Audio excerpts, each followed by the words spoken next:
avec nous en direct de Casablanca pour évoquer cette question de la gestion de l'énergie au Maroc et sur notre continent. Abdelrahim Ksri, président de l'Association des enseignants de sciences de la vie et de la terre. Abdelrahim Ksri, bonjour et merci d'avoir accepté notre invitation. Bonjour. Bonjour. Merci.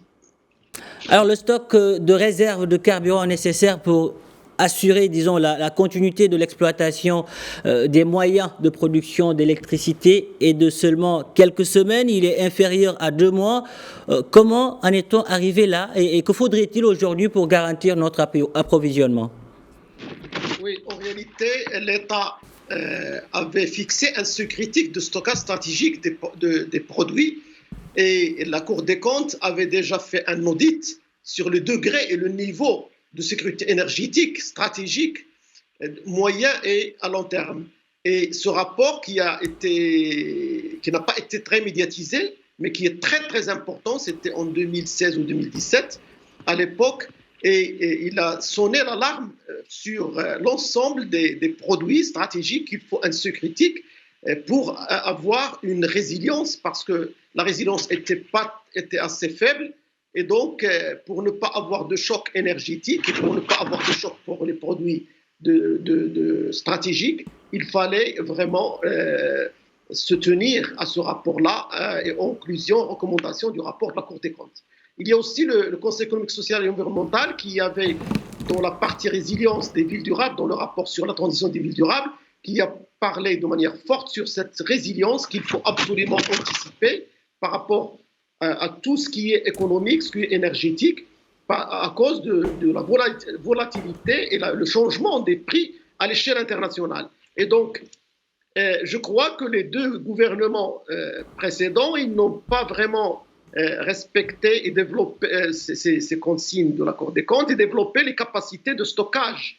Et ça, le manque de conformité, c'est lui qui a fait que maintenant, on doit absolument revoir ce modèle pour identifier, évaluer, anticiper c'est-à-dire et aussi construire des scénarios qui doivent nous permettre de saisir ces opportunités. Ça renforce aussi la compétitivité du Maroc, mais aussi ça renforce le positionnement du Maroc, parce que les moments des chocs et les moments des difficultés à l'échelle mondiale sur tel ou tel produit, c'est là où il y a parfois un virage. Il y en a qui se positionnent, il y en a qui subissent fortement. Mais le Maroc, il doit absolument avoir cette capacité d'utiliser l'intelligence économique qui permettra vraiment de détecter les menaces, les risques et préparer des scénarios de riposte. Et pour cela, je crois que vraiment, il doit y avoir une diversification des sources d'énergie, que ce soit à l'échelle mondiale, et ceci surtout pour le GNL, en plus des autres sources d'énergie. Agir aussi sur l'efficacité énergétique, et ça c'est vraiment le plus important, et peut-être qu'on va en parler tout à l'heure. D'accord. Alors, l'Office de l'électricité et de l'eau, en coordination avec le ministère de la Transition énergétique, annonce une myriade de mesures d'urgence pour améliorer l'efficacité énergétique. De quel type de mesures s'agit-il? Oui, c'est vrai que ce que j'ai dit tout à l'heure, c'est la diversification des sources d'énergie, c'est important, et avec une grande partie des énergies renouvelables, mais aussi l'efficacité énergétique, ça doit être l'un des piliers vraiment de riposte politique. Et aussi, il faut absolument qu'il y ait un engagement dans ce sens, d'abord pour le portage politique de cette économie, cette efficacité énergétique, mais aussi un portage financier par l'État, par les banques commerciales. Et il faut absolument libéraliser les investissements privés au niveau pour les énergies renouvelables. Et tout ça, ça se complète. Lorsqu'on parle d'efficacité, il parle de la sensibilisation, de l'économie d'énergie, la réduction, réduire l'appel d'électricité des industriels, ça c'est très important. La tarification et bio-RR pour la consommation basse tension.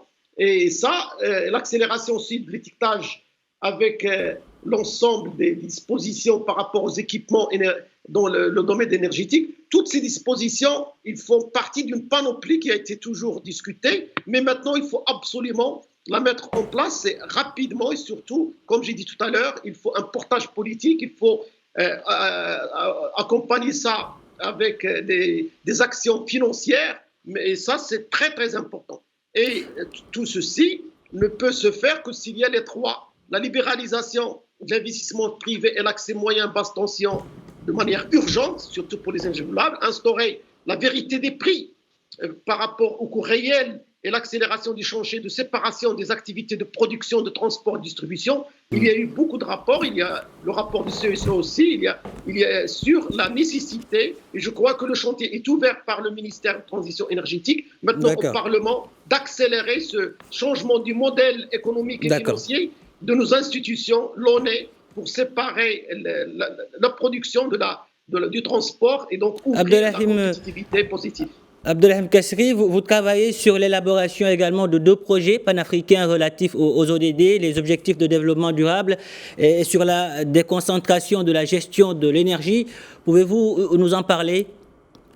Oui, hier, l'ASVT, en collaboration avec l'AMCDD, l'Association des enseignants et l'Alliance marocaine pour le climat et le développement, et en coopération avec le PACJA, c'est l'Alliance panafricaine de justice climatique. Ce sont des organisations environnementales qui sont ancrées et travaillent au niveau africain depuis des années. On a développé 2 projets. Un projet sur la décentralisation de l'énergie, parce que la question de l'énergie ne peut plus être portée uniquement par l'État. Elle doit être aussi portée par les collectivités. Au Maroc, elle est surtout portée par l'État. Maintenant, il est temps qu'elle doit être portée par les collectivités, par les acteurs privés, par les entreprises, mais aussi par les citoyens. Et c'est pourquoi il faut libéraliser cette énergie renouvelable.